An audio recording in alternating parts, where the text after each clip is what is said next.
మీకా గ్రంథం 7వ అధ్యాయము 7వ వచనం. అయినను యెహోవా కొరకు నేను ఎదురు చూచెదను, రక్షణకర్తయగు నా దేవుని కొరకు నేను కనిపెట్టి ఉందును. నా దేవుడు నా ప్రార్థన ఆలకించును. నమ్మకమైన ప్రేమ కలిగిన మా తండ్రి, మీకు వందనాలు.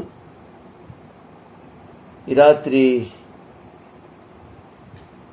మీ పాదాల చెంత చేర్చారు, మీకు స్తోత్రములు. చక్కని పాటల ద్వారా మీరు మహిమ పొందుకున్నారు. దయగల మా తండ్రి, ఈ రాత్రి వేళ మీ స్వరం ఇచ్చి మాతో మాట్లాడి ఆత్మీయ ఎదుగుదల మాకు కలిగించి ప్రభును మహింపరచమని యేసు నామమున అడిగి వేడుకొంచున్నాం తండ్రి, ఆమేన్. ప్రియ విశ్వాసులారా, ప్రభువైన యేసుక్రీస్తు నామములో మీ అందరికీ నా హృదయపూర్వక ధన్యవాదాలు తెలియచేస్తున్నాను. మరొకసారి సాయంకాలం మీకా గ్రంథం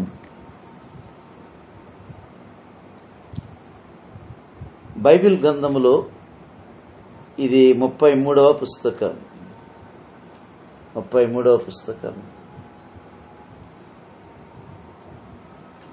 దీనిలో నుంచి కొంత ప్రవక్త మాట్లాడిన సందర్భాన్ని ఈ రాత్రి నేను మీకు వివరించాలని ఆశిస్తూ ఉన్నాను.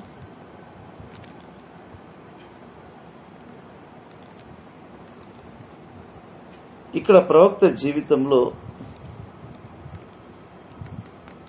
ఆయనకు కలిగినటువంటి కొన్ని అనుభవాలు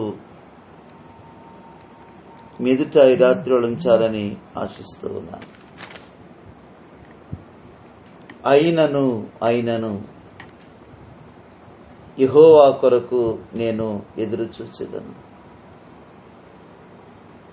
నా దేవుని కొరకు అనగా రక్షణకర్తయగు నా దేవుని కొరకు నేను కనిపెట్టి ఉందును. అయినను కొన్నిసార్లు మన జీవితంలో ఆశాజనకమైనటువంటి వాతావరణం, పరిస్థితులు ఏమీ కానిరావు. కనుచూపు మేరకు మన పరిస్థితులు ఏమైనా బాగవుతాయా అంటే అది కూడా మనకేమీ కనిపించదు. కొన్నిసార్లు విశ్వాసి చాలా కలవరం చెందుతుంటాడు, ఆవేదన చెందుతూ ఉంటాడు విశ్వాసి. అలాంటి పరిస్థితులలో అయినను అనే మాట, అయినను అనే మాట అన్నాడంటే పైన ఏదో ఉంది, ఏదో పరిస్థితి తన జీవితంలో సంభవించింది. అందుకే నేను ఎదురు చూస్తాను, నేను కనిపెడతాను, ఒకానొక దినమున దేవుడు నా ప్రార్థన ఆలకిస్తాడని ఎంత చక్కటి నిరీక్షణ, ఎంత చక్కని విశ్వాసం భక్తుల్లో ఉన్నదో దేవుని బిడ్డలారా మనం గమనిస్తూ ఉన్నాం. ప్రవక్త అయినటువంటి మీకా, ఇదే మీకా గ్రంథం 7వ అధ్యాయము 18వ వచనంలో తన స్వాస్యములో శేషించిన వారి దోషమును పరిహరించి వారు చేసిన అతిక్రమం విషయమై వారిని క్షమించు దేవుడైన నీతో సముడైన దేవుడున్నాడా? ఇలాంటి దేవుడున్నాడా? ఇలాంటి నీతో సముడైన దేవుడున్నాడా? ఆయన కనికరము చూపుట యందు సంతోషించేవాడు. ఆయన నిరంతరం కోపించడు. ఆయన జాలిపడే మనసు, క్షమించే మనసు, మాటిపాటికి మన దోషములను జ్ఞాపకం చేసుకునే వ్యక్తి. ఆయన వంటి వాడున్నాడా? ఇశ్రాయేలు దేవుడు వంటి నీతో సముడైన దేవుడున్నాడా? మనలాంటి దేవుడైన ఉన్నాడా? ఆయనతో సాటి అయిన వాడు ఎవరు? ఆయనతో పోల్చదగిన వాడెవడు? మన ప్రభుని దేంతో పోల్చగలుగుతామంటే ఏ దేవుడితో పోల్చగలుగుతాం? ఏ దేవతతో మనం ప్రభుని పోల్చగలుగుతాం? ఆయనతో సముడైన దేవుడున్నాడా? మన ప్రభు ఆయనే సాటి అండి. మనం ప్రభుతో దేనిని కూడా పోల్చలేము. అసలు ఆయనను దేనితో పోల్చదగిన వాడేవాడు? పోల్చలేము. చెప్పండి, పలానా వారితో పోల్చగలుగుతామా?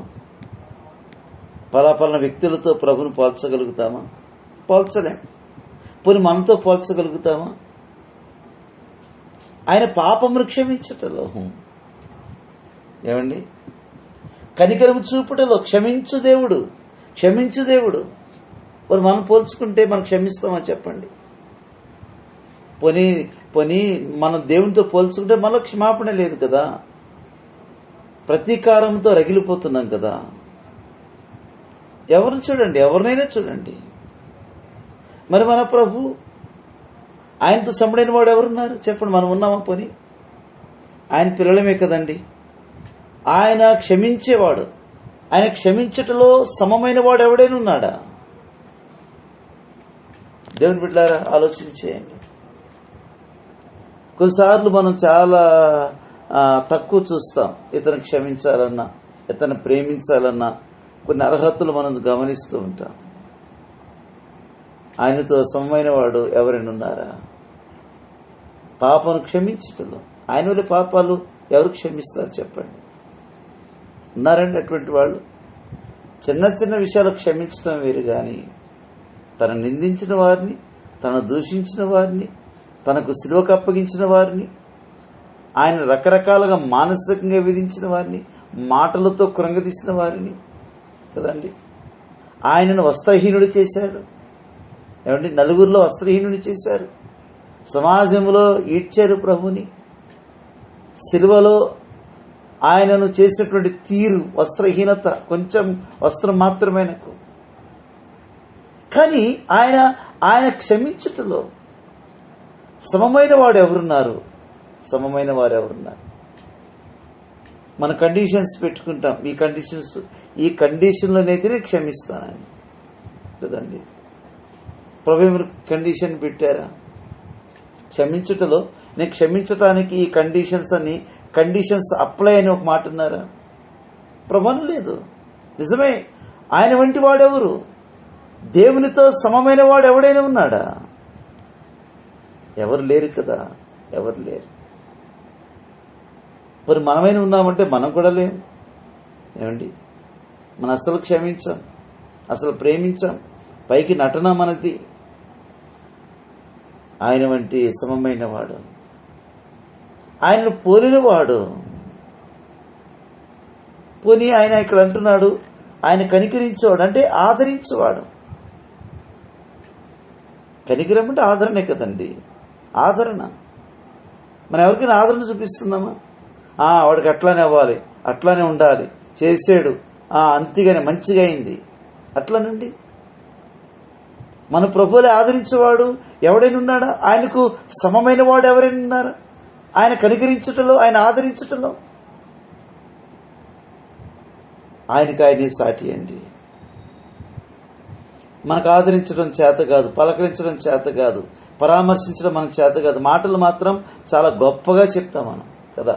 మాటలు కోటలు దాడుతాయి. ప్రక్కవాడు బెడ్ మీద ఉన్నాడు, ప్రక్కవాడు ఇబ్బందులు ఉన్నాడంటే ఏం చెయ్యం, మనం వెళ్ళం, పరామర్శించాం. అంటే కరోనాకాలం వదిలిపెట్టండి అనుకోండి, చెప్తున్నా. ఆదరించుటలో కదా. ఇశ్రాయేల్ ప్రజలు చెదిరిపోయారండి. చెదిరిపోయిన వారిని సమకూర్చుటలో ఆయన వంటి వాడు ఎవడైనా ఉన్నాడో చెప్పండి? చెదిరిపోయిన వాడిని ఎవరు సమకూరుస్తారు చెప్పండి? చెదిరిపోయిన వాడిని ఎవరు సమకూర్చారు? పోతా పోయింది పేడ పెరిగింది చెదిరిపోయాడు. చెదిరిన వారిని సమకూర్చుటలో ఆయన వంటి వాడు ఎవరు లేరు. ఆయన తీర్పు తీర్చుటలో ఆయన వల్ల కూడా ఎవరు లేరు. నిజమే దేవుని బిడ్డలారా, ఆయన వల్ల ప్రేమించుటలో, ఆయన వల్ల క్షమించుటలో, కనికరం చూపుటలో, జాలి పడుటలో అసలు ఎందులో సాటాడు మనం చెప్పండి? దేవునికి చూడండి ఎంత ఉన్నది ఆలోచించారా? అసలు మనం దేనికి సాటి అండి? దేవుని ఎడల మన ఏది సాటి కాదు. ఈ ప్రపంచంలో ఎవరు ఆయనను పోలినవారు? ఎవరు ఆయనకు సాటి అయిన వారు? ఆయనను పోలిన వారు ఎవరు లేరు. ఆయనకు సాటి అయిన వారు కూడా ఈ ప్రపంచంలో ఎవరు లేరు. దేవుని బిడ్డారు, ఎంత చక్కని మాట కదా. వారి అతిక్రమ విషయమై వారి క్షమించు దేవుడైనా నీతో సముడైన దేవుడున్నాడా? ఆయన కనికరం చూపుటేందుకు సంతోషించేవాడు. నిరంతరము కోపం ఉంచాడు, నిరంతరం కోపం ఉంచాడు. మనదంతా దీర్ఘకాలిక కోపం. పైగా దేవుని పిల్లలని చెప్పుకుంటాం. కోపము ఎందుకు కోపమో తెలియదు. దేవుని పిల్లలు అంటాం, బైబిల్ చదువుతాం, ప్రార్థన చేస్తాం. కోపము సాయంకాలం వరకు మీకు కోపం ఉండకూడదని చెప్తే ఆ కోపాన్ని కంటిన్యూ చేస్తున్నాం. కోపము పాపము. దేవుని బిడ్డలారా, దేవుని పిల్లలని చెప్పుకుంటున్నాం. ఏమైనా లక్షణాలు ఉన్నాయండి? దేవుని పిల్లలు చెప్పుకుంటే కొన్ని లక్షణాలు పైకి కనపడాలండి. ఆయన నిరంతరము కోపించేవాడు కాదు. చాలా మంది కోపం పెట్టుకుంటున్నారు, కోపాలతో ఉన్నారు. కోపం పాపం, అది ప్రమాదం, తీర నష్టం, ఆరోగ్య నష్టం, కుటుంబ నష్టం, ఆధ్యాత్మిక జీవితానికి నష్టం. ఆయన నిరంతరము దేవుడే నిరంతరము కోపించేవాడు కాడంటే మనకెందుకండి కోపం? మనకెవరి మీద కోపం? బ్రతికేది భూమి మీద ఎంతకాలం కోపం ఉంచడానికి? పట్టుమంటూ 70 సంవత్సరాలు 80 సంవత్సరాలు బ్రతకలేని కాలంలో ఇంకా దేని మీద కోపం? ఎవరి మీద కోపం? ఈ కోపంతో సాధించేదేంటి మనం? ఇదే కోపంతో చనిపోయి దేవుని దగ్గరికి వెళ్ళగలమా? ఆయన కోపం లేనివాడు. కోపం లేని వాని దగ్గరికి మనం చనిపోయి కోపముతో దేవుని దగ్గరికి వెళ్ళగలమా? దేవుని బిడ్డలారా, ఆయన వంటి సమమైన వాడు, ఆయనతో పోల్చదగిన వారు ఎవరున్నారు? ప్రియులారా, ఎవరున్నారు? ఆయనకు ఆయనే సాటి అని దేవుని వాక్యం స్పష్టంగా మనకు తెలియచేస్తుంది. నిజంగా ప్రపంచంలో ఎక్కడైనా చూడండి, ఎవరున్నారు చెప్పండి? ఇలాంటి దేవుడు మనకు ఉండటం నిజంగా మన భాగ్యవంతులమండి. దేవునికి స్తోత్రం కలుగునుగాక. ఇలాంటి దేవుణ్ణి మనం కలిగి ఉండటం, ఇలాంటి దేవుణ్ణి మనం కలిగి ఉండటం. యెహోవా దేవుడుగా గల జనులు ధన్యులు. నిజంగా మనం ఎంత ధన్యులు అండి, ఆలోచించారా? ఇలాంటి దేవుణ్ణి, నిరంతరము కోపించని దేవుణ్ణి, మన యందు జాలిపడే దేవుణ్ణి, మనను ఆదరించే దేవుడు మనం కలిగి ఉండటం నిజంగా ఈ లోకంలో, ఈ ప్రపంచంలో ఎంత భాగ్యవంతులు అండి. చాలా భాగ్యవంతులం. బైబిల్ గ్రంథములో మీకా గ్రంథం 33వ పుస్తకం అని మనం ముందుగానే తెలుసుకున్నాం. 33వ పుస్తకం. దేవుని బిడ్డలారా, మీకా గ్రంథం 7వ అధ్యాయము, మీకా గ్రంథం 7వ అధ్యాయము మొదటి 6 వచనాలు చదివితే, వేసవి కాలపు పండ్లను ఏరుకురిన తరువాతను ద్రాక్ష పండ్ల పరిగె ఏరుకురిన తరువాతను ఎలాగుండునో నా స్థితి అలాగే ఉన్నది. ప్రవక్త అయినటువంటి మీకా రాసుకున్నటువంటి డైరీ అండి ఇది. ఇప్పుడు డైరీలో రాసుకుంటాం కదా, ఇదివరకు డైరీలో రాసుకునేవాళ్ళం. ఇప్పుడు మీకా డైరీ, తనకు తాను రాసుకున్న డైరీ. ఏంటి డైరీలో ఏం రాశాడు? వేసవి కాలపు పండ్లను ఏరుకురిన తర్వాతను ద్రాక్ష పండ్ల పరిగె ఏరుకురిన తర్వాతను ఎలాగుండునో నా స్థితి అలాగే ఉన్నది. ద్రాక్ష పండ్ల గెల ఒకటి లేకపోయాను, నా ప్రాణమునకు ఇష్టమైన ఒక క్రొత్త అంజురుపు పండైనను లేకపోయాను, భక్తుడు దేశంలో లేకపోయాను, జనులలో యథార్థపరుడు ఒకడునూ లేడు, అందరూ ప్రాణహాని చేటికై పొంచిండు వారే. ప్రతి మనుష్యుడును కిరాతుడై తన సహోదరుని కొరకు వలలను ఒగ్గును. 2 చేతులతోనూ కీడు చేయ పూనుకుందరు. అధిపతులు బహుమానము కోరుదురు, న్యాయాధిపతులు లంచం పుచ్చుకుందరు, గొప్పవారు తమ మోసపు కోరికను తెలియచేదురు. అలాగున వారు ఏకపట్టుగా నుండి దాన్ని ముగింతురు. వారిలో మంచివారు ముండ్ల చెట్టు వంటి వారు, వారిలో యథార్థవంతులు ముండ్ల కంచె కంటేను ముండ్లు ముండుగా నుందురు. నీ కాపురుల దినము, నీవు శిక్షనందు దినము వచ్చుచున్నది. ఇప్పుడే జనులు కలవరపడుచున్నారు. స్నేహితుని యందు నమ్మిక ఉంచవద్దు, ముఖ్య స్నేహితుని నమ్ముకొనవద్దు. నీ కౌగిటిలో పండుకొనిన దాని దుట నీ పెదవుల ద్వారమునకు కాపు పెట్టుము. కుమారుడు తండ్రిని నిర్లక్ష్య పెట్టుచున్నాడు, కుమార్తె తల్లి మీదకి, కోడలు అత్త మీదకి లేచెదరు. ఎవరింటి వారు వారికే విరోధులగుదురు అని రాసుకున్న డైరీ అండి. భక్తుడైనటువంటి మీకా రాసుకున్న డైరీ అంటారు దీన్ని. ఎన్ని రాసుకున్నాడో ఆయన డైరీ విప్పితే కదా. కొన్నిసార్లు బాధ ఉంటుంది ఈ డైరీ చదివితే. భక్తుడు రాసుకున్నటువంటి డైరీ ఇది.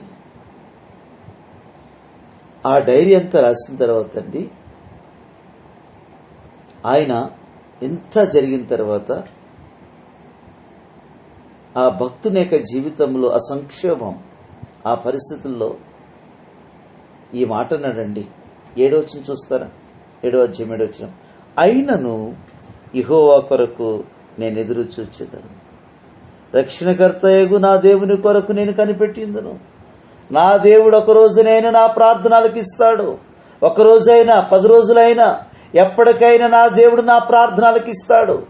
అయినను ఒక రోజు నా ప్రార్థన దేవుడు ఆలకించేది ఖచ్చితం, గ్యారంటీ. అది చక్కని మాటలు కదండి. మనం ఏం చేస్తాం? ఈ డైరీలో ఏముంచడం, అన్ని ఏమైనా మంచి విషయాలు ఏమైనా కనపడుతున్నాయా? ఏమైనా మంచి విషయాలు కనపడే? ఏం మంచి విషయాలు? కానీ నేను భక్తుడు అంటున్నాడు, అయినను యెహోవా కొరకు నేను ఎదురు చూసేదను, రక్షణకర్తయగు నా దేవుని కొరకు నేను కనిపెట్టిందును. నా దేవుడు నా ప్రార్థన ఆలకించి. నిజమే దేవుని బిడ్డలారా, భక్తుని యొక్క జీవితంలో మనం గమనిస్తే ఈ మీకా గ్రంథం 7వ అధ్యాయము ఈ యొక్క కనెక్టివిటీని మనం చూస్తాం. ఈ కనెక్టివిటీ అంటే 6 వచనాలు చెప్పిన తర్వాత 7వ వచనం మనం కనెక్టివిటీ, దాన్ని కంటిన్యూ చేశాడు. అయినను యెహోవా కొరకు నేను ఎదురు చూచాను. ఏమండి 6 వచనాలు ఏమైనా బాగున్నాయంటారా? మీకా జీవితంలో 6 వచనాలు చదువుకున్నాం. 6 వచనాలలో ఏమీ బాగలేదు. అక్కడతో తన జీవితాన్ని విరమించేశాడా? కొన్నిసార్లు మన పరిస్థితులు ఏం బాగోలేనప్పుడు ఏం చేస్తాం? నెక్స్ట్ కంటిన్యూ చేయం, ఆపేస్తాం. ఏదో బాధ కలుగుద్ది, మానసిక సంక్షోభం, ఏదో ఆయాసం కదా, ఏదో బాధ, ఇదంతా కూడా మనం సరి చేసుకోకుండా దేవుని మీద చూపించటం, దేవుని మీద అలగటం కదా. కదా చేరేది ఇక్కడ. పైన 6 వచనాలు నిరాశ కలిగించాయి భక్తుణ్ణి. మీకా గ్రంథం 7వ అధ్యాయంలో 6 వచనాలు భక్తునికి నిరాశ కలిగించే వచనాలే మనం చదువుకున్నాం. నిరాశ కలిగించే వచనాలే. కానీ 7వ వచనంలో అయినను ఇదండి మనం నేర్చుకోవాల్సింది. అయినను కొన్నిసార్లు మన జీవితంలో నిరాశ కలిగించే కదండి ఇలాంటి పరిస్థితులు మన కుటుంబంలో ఎదురవుతాయి. ప్రవక్త అయినటువంటి మీకా జీవితంలో ఎదురైనప్పుడు మన జీవితంలో ఎదురుకావంటారా? ఎదురవుతాయండి. ఎందుకనంటే ఇక్కడ మీకాని దేవుని చేత స్వయంగా పిలవబడిన వ్యక్తి అండి. మీకా దేవుని చేత స్వయంగా పిలువబడ్డాడు. ప్రవక్తగా ప్రత్యేకింపబడినటువంటి ప్రవక్త మీకా. కానీ 6 వచనాలు చూస్తే నిరాశ కలిగించినటువంటి వచనాలు. కానీ 7వ వచనం మాత్రం మీకా గ్రంథం 7వ అధ్యాయము 7వ వచనంలో అయినను యెహోవా కొరకు నేను ఎదురు చూచాను. దేవుని బిడ్డలారా, మన దైనందిన జీవితంలో కొన్నిసార్లు మన పరిస్థితులు నిరాశ కలిగించే పరిస్థితులే మనకు కనపడతాయి. నిరాశ కలిగించే పరిస్థితులే కనపడతాయి. ఆ నిరాశ కలిగించే పరిస్థితులలో ఒకటే గుర్తుపెట్టుకోవాలి, ఎవరికి వారే బలపరుచుకోవాలండి. కొన్నిసార్లు మనుషుల ద్వారా నిరాశ కావచ్చు, పరిస్థితులు బట్టి నిరాశ కావచ్చు, ఏదైనప్పుడు నిరాశ కలుగుతున్నప్పుడు కూడా మనకు మనమే ధైర్యం తెచ్చుకొని, ఎవరికి వారి స్వయంగా ధైర్యం తెచ్చుకొని, దేవుని వాక్యం ద్వారా బలం పొందుకొని, ఆయన డోంట్ వరీ, జరిగినా పర్వాలేదు, ఏమైనా పర్వాలేదు, ఆయనను నేను ప్రభు కొరకు, యెహోవా కొరకు ఎదురు చూస్తాను, డోంట్ వరీ, జరిగినా పర్వాలేదు, ఎంత జరిగినా పర్వాలేదు, ఎంత నష్టమైనా పర్వాలేదు, ఎంత కష్టమైనా పర్వాలేదు, ఎంత ఇబ్బంది అయినా పర్వాలేదు, కోల్పోయినా పర్వాలేదు, నా జీవితం ఏమైనా పర్వాలేదు, నేను అల్లరి పాలైనా పర్వాలేదు, ఏమైపోయినా పర్వాలేదు. ఎంత చక్కని మాట అండి. కొన్నిసార్లు మనం కుమిలిపోతూ ఉంటాం పరిస్థితులు బట్టి. ప్రవక్త ఏం కుమిలిపోవటం లేదు, ప్రవక్త ఏమీ కుమిలిపోవటం లేదు. ఎంత తను ధైర్యపరుచుకుంటున్నాడు. ఇతరులు ధైర్యపరచాలని ప్రవక్త కోరుకోవటం లేదు. ఇతరులు ధైర్యపరచాలి, ఆదరించాలి అని లేదు. ఎందుకనంటే ఆయన వలె సమమైన దేవుడు ఎవడైనా ఉన్నాడా? మనం చదువుకున్నాం, మనం ధ్యానించాం ఆ మాట.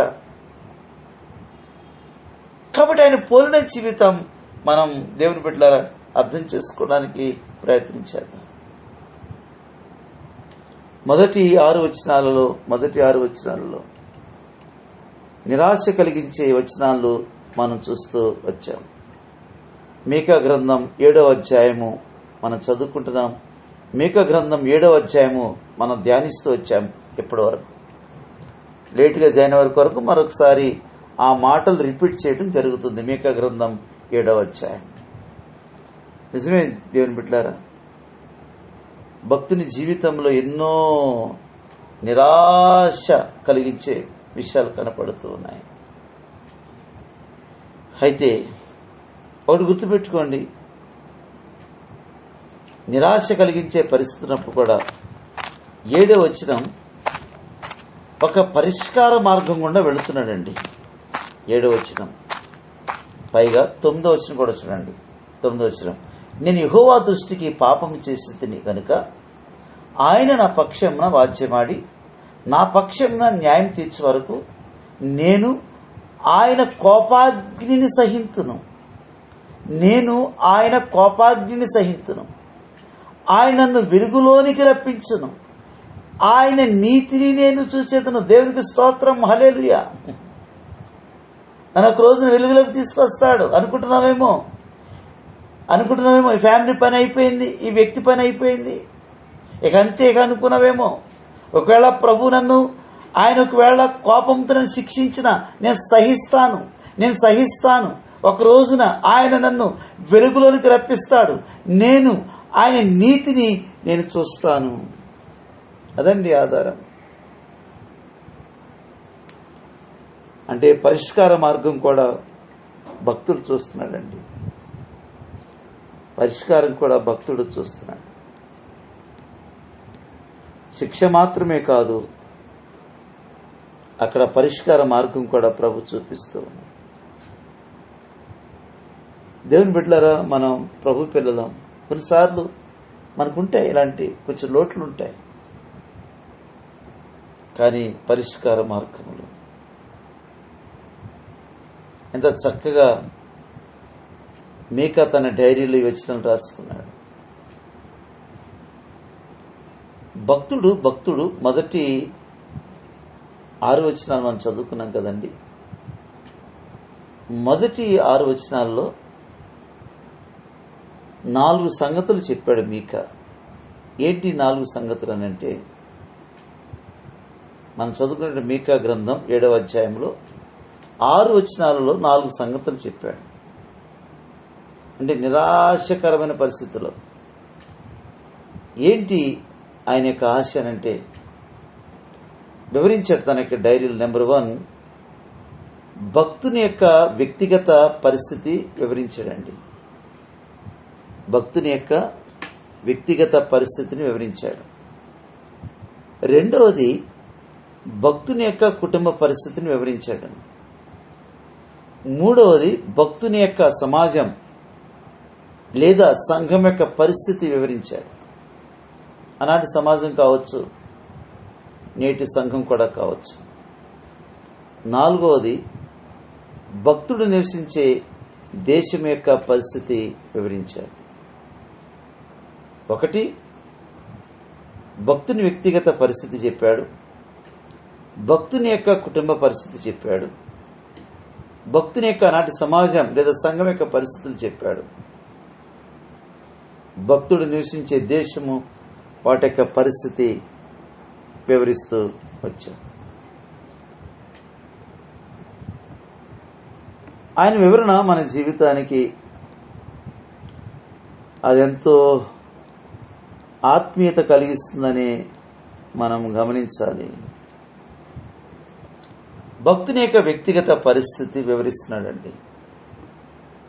ఏంటి భక్తుని యొక్క వ్యక్తిగత పరిస్థితి?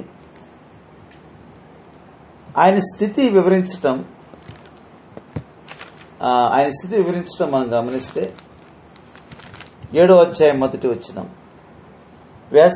వేసవి కాలపు పండ్లను ఏరుకొనిన తరువాతను ద్రాక్ష పండ్ల పరిగే ఏరుకొనిన తరువాతను ఎలాగుండునో నా స్థితి అలాగే ఉన్నది. నా స్థితి అలాగనే ఉన్నది. కొంచెం దుఃఖకరంగా ఉన్నది ఈ వచనం కాస్త దుఃఖకరంగా ఉంది. వేసవి కాలపు పండ్లను ఏరుకున్న తరువాతను ద్రాక్ష పండ్ల పరిగే ఏరుకున్న తరువాతను ఎలాగుండునో నా స్థితి అలాగే ఉన్నది అని అంటున్నాడు. చాలా దయనీయంగా ఉందండి అతని పరిస్థితి. ఆయన పరిస్థితి చాలా దయనీయంగా ఉంది. ఏం చెప్పమంటారు సార్ మా పరిస్థితి? మీకని అడిగితే ఏం చెప్పమంటారు నా స్థితి? అది నా స్థితి అది అంటున్నాడు. నా స్థితి అలాగే ఉన్నదని అంటున్నాడు భక్తుడు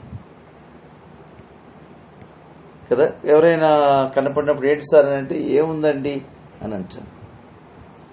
ఏముంది సార్, ఏముంది అని అంటాను.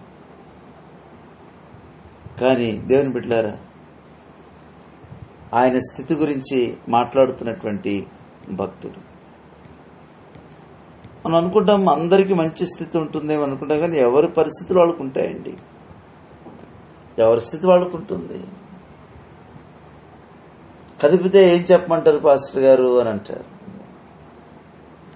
ఆయన మాట్లాడుతూ, ఆయన స్థితి గురించి మాట్లాడుతూ వేసవి కాలపు పండ్లను ఏరుకొనిన తరువాతను అని అంటాడు. అంటే ఒక తోటలో పండ్లు అన్నీ ఏరుకున్న తర్వాత, అంటే మిగిలిన పండ్లు, ఇప్పుడు ఆ తోటలో పండ్లను ఏం చేస్తాం, కాపుకొచ్చినప్పుడు తీస్తాం. తర్వాత ఏం చేస్తాం, అక్కడక్కడ మిగిలిన పండ్లు ఉంటాయి అక్కడక్కడ.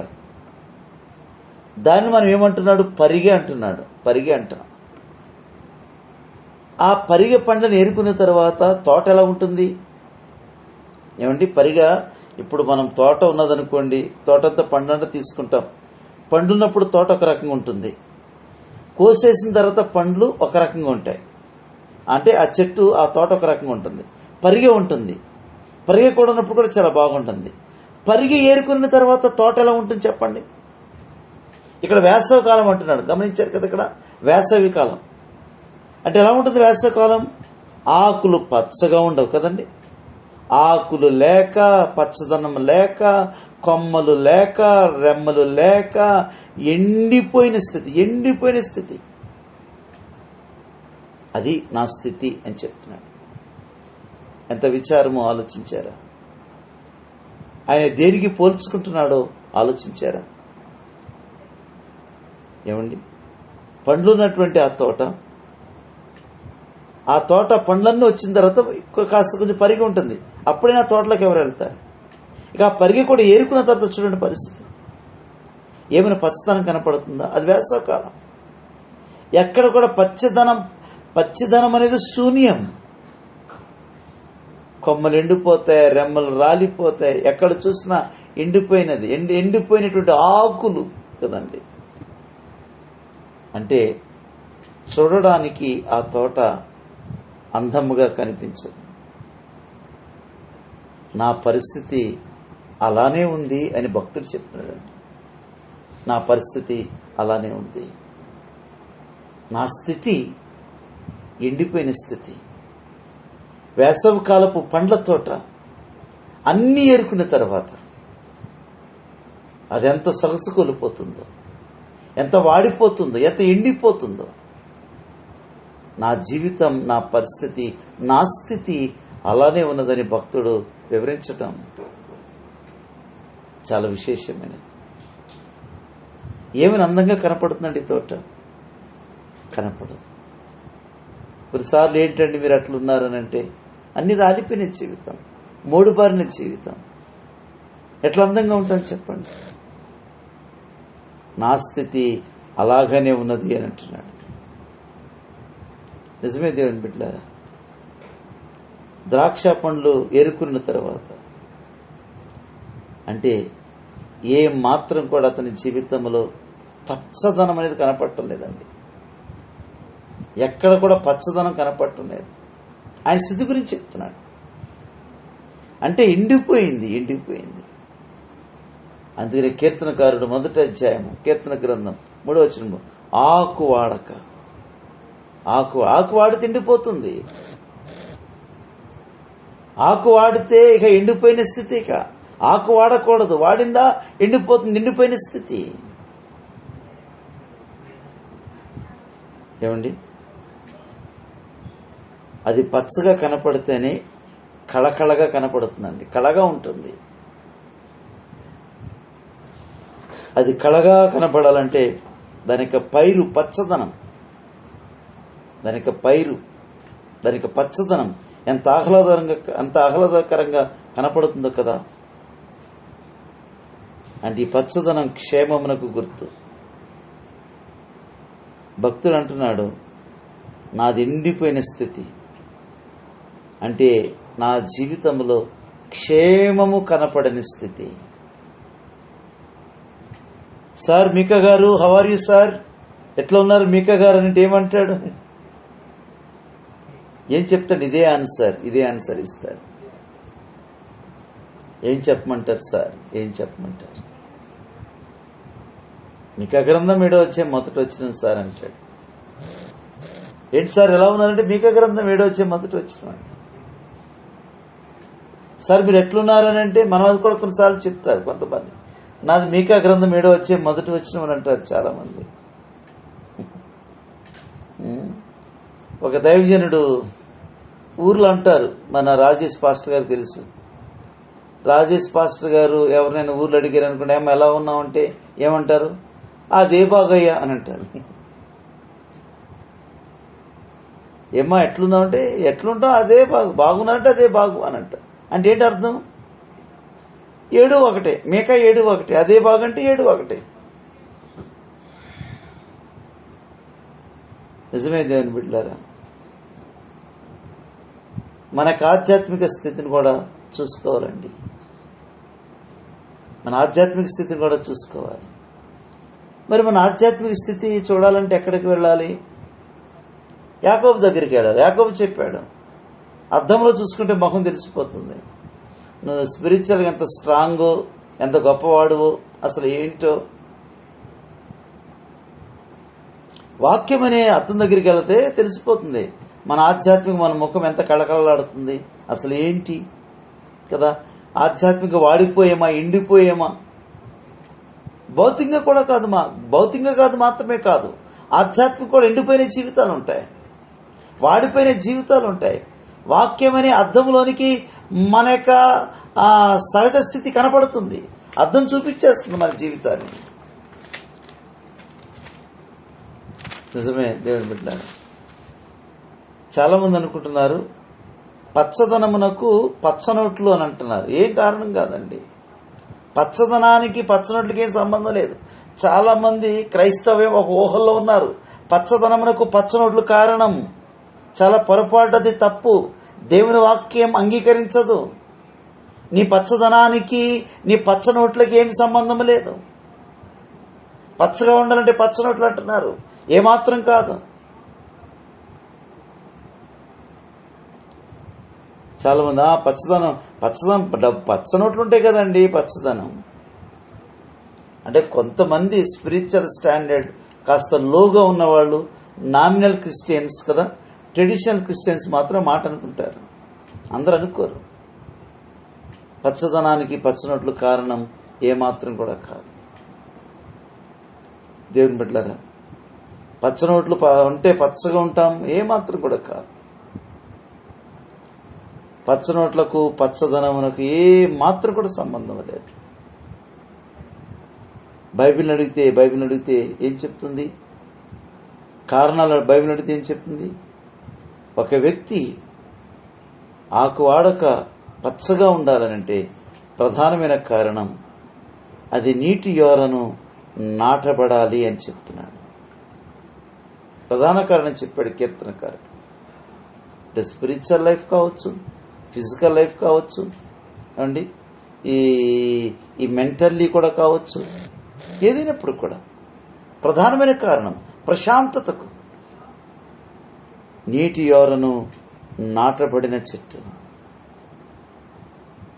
పచ్చదనానికి అసలు కారణం అదండి. అది ఒడ్డున నాటబడిన చెట్టు కదండి. వారను నాటబడిన చెట్టు అంటాం. వార అంటే జీవజలపు ఉంటుంది కదా, ఆ జీవజలపు ఊట మన ప్రభువైనటువంటి యేసుక్రీస్తే కదా. యేసుక్రీస్తులో ఆ జీవపు ఊట, జీవాహారం నేనే, జీవజలము నేనే, నా వారను నాటబడండి. ఆ జీవజలపు ఊట మన ప్రభుని యేసుక్రీస్తే. ఎవరైతే క్రీస్తుకు దగ్గరగా నాటబడతారో వారు ఎప్పుడు పచ్చగా ఉంటారండి, ఎప్పుడు పచ్చగా ఉంటారు. క్రీస్తుకు దగ్గరగా, జీవజలముకు దగ్గరగా, క్రీస్తుకు దగ్గరగా, వాక్యమునకు దగ్గరగా అంటే తప్పకుండా వారు పచ్చగా ఉంటారు. కాబట్టి చాలామంది అనుకుంటున్నారు మా క్షేమానికి ఆధారం మా ఉద్యోగం అండి. ఏమాత్రం కాదండి. చాలామంది అనుకుంటారు మన క్షేమానికి ఆధారం మన ఉద్యోగం కాదు, మన చదువులు కాదు, మన ఆస్తులు కాదు, ఏమీ కాదు, ఏమీ కాదు. మన క్షేమమునకు ఆధారం భక్తుడు గుర్తించాడు. చూద్దాం, కీర్తన గ్రంథం చూద్దాం. కీర్తన గ్రంథం 16వ అధ్యాయం మన క్షేమానికి ఆధారం చెప్తున్నాడు. ఇక్కడ గుర్తించాడు, దావీదు గుర్తించాడు. అసలు మన క్షేమానికి ఆధారం ఏంటి? 16వ అధ్యాయం 2వ వచనం, నీవే ప్రభుడవు, నీకంటే నాకు క్షేమాధారం ఏదియూ లేదు. దేవా, నీకంటే నాకు క్షేమాధారం ఏదియూ లేదు. మన క్షేమాధికారం, మన పచ్చదనం మన ప్రభువుని గుర్తించాడు. దావీదు గుర్తించాడు. తన ఆస్తిని గుర్తించలేదు, తన కిరీటాన్ని గుర్తించలేదు, తన పదను గుర్తించలేదు. మన ఆధారం, మన క్షేమానికి ఆధారం, నా క్షేమాధారం దేవుడే. ఎంత చక్కని మాట అండి. మనం పచ్చగా ఉండాలంటే, ఎండిపోకుండా ఉండాలంటే దేవునికి దగ్గరగా ఉండే కొలది దేవుని బిడ్డలారా మనం ఎంతో పచ్చగుంటాం. పచ్చనోట్లు వచ్చి దేవునికి దూరంగా చేసేసాయి అంతే. ఈ పచ్చనోట్లు చేసిన పని ఏంటంటే దేవునికి దూరంగా చేసేసాయి, దేవునికి ఎడబాటు కలిగించాయి, సమాజానికి, కుటుంబ జీవితానికి ఈ నోట్లు దూరం అయ్యేటట్టుగా చేశాయి. కాబట్టి ఒకటే గుర్తుపెట్టుకోవాలి, నా కుటుంబానికి, నా అంతటికి నా క్షేమాధికారం నీవే ప్రభువా, నీవే ప్రభు. డబ్బు ఉంది కాబట్టి క్షేమాధికారం, చదువుకున్నాను కాబట్టి ఎప్పటికైనా ఉద్యోగం వస్తుంది, అది నాకు క్షేమాధికారం. నాకు పితరులు ఆస్తి ఇచ్చారు కాబట్టి ఆస్తి అమ్ముకుని తింటాను, అది నాకు క్షేమాధికారం. ఎన్నడూ కాదండి, ఎన్నడూ కాదు. మన క్షేమాధికారం, మన క్షేమాధికారం మన ప్రభు అని దావీదు మహారాజు గుర్తించాడు. అందుకే దావీదు మహారాజు జీవజలమైనటువంటి మన ప్రభు దగ్గర, జీవపు ఓటైనటువంటి మన ప్రభుకు ఎంత సామీప్యంగా అతను ఉన్నాడో మనం చూస్తూ ఉన్నాం. కాబట్టి ఈ రాత్రి వేళ ఈ సందేశం వింటున్నాం. ఒకసారి పరిశీలన చేసుకుందామా? ఒకసారి పరీక్షించుకుందామా? ఆత్మ పరిశీలన చేసుకుంటే మన జీవితాలు చిగురింప చేస్తాడు. మన జీవితాలు ఫలభరితంగా ఉంటాయనే విషయాన్ని ఎన్నడూ కూడా మర్చిపోకూడదని నేను మీకు జ్ఞాపకం చేస్తూ ఉన్నాను. తర్వాత చూద్దాం. అదే మీకా గ్రంథం 7వ అధ్యాయము. అదే మీకా గ్రంథం 7వ అధ్యాయం మనం చూస్తే మొదటి వచనంలో 2వ భాగం, ద్రాక్ష పండ్ల గెల ఒకటియు లేకపోయాను, నా ప్రాణమునకు ఇష్టమైన ఒక క్రొత్త అంజూరపు పండైనను లేకపోయాను. ఏమండి? ద్రాక్ష పండ్ల గెల ఒకటియు లేకపోయాను, నా ప్రాణమునకు ఇష్టమైన ఒక క్రొత్త అంజూరపు పండైనను లేకపోయాను. లేకపోయాను అనే మాట 2 సార్లు చెప్పాడు ఒక వచనంలో. లేకపోయాను. ఏంటి లేకపోయింది? అతని జీవితంలో ఏంటి లేకపోయాను? ఏమండి? ద్రాక్ష పండ్ల గెల ఒకటి కూడా లేకపోయింది. ద్రాక్ష పండ్ల గెల ఒకటైనను లేకుండా పోయింది. నాకు లేకుండా పోయింది.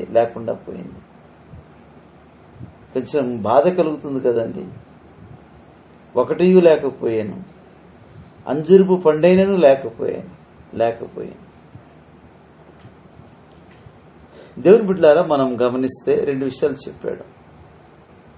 ద్రాక్ష పండ్ల గురించి చెప్పాడు, అంజూరపు పండు గురించి కూడా చెప్పాడు. టైం అయిపోయినట్టుంది, ముగించుకుందామండి. మనం ప్రార్థన చేసుకుందాం. రేపు కంటిన్యూ చేద్దాం. మరి ఓకే అంటారా? రేపు కంటిన్యూ చేద్దామంటారు? ఇది ఏమో కంటిన్యూ చేస్తామా లేకుంటే రేపు మాట్లాడుకుందాం?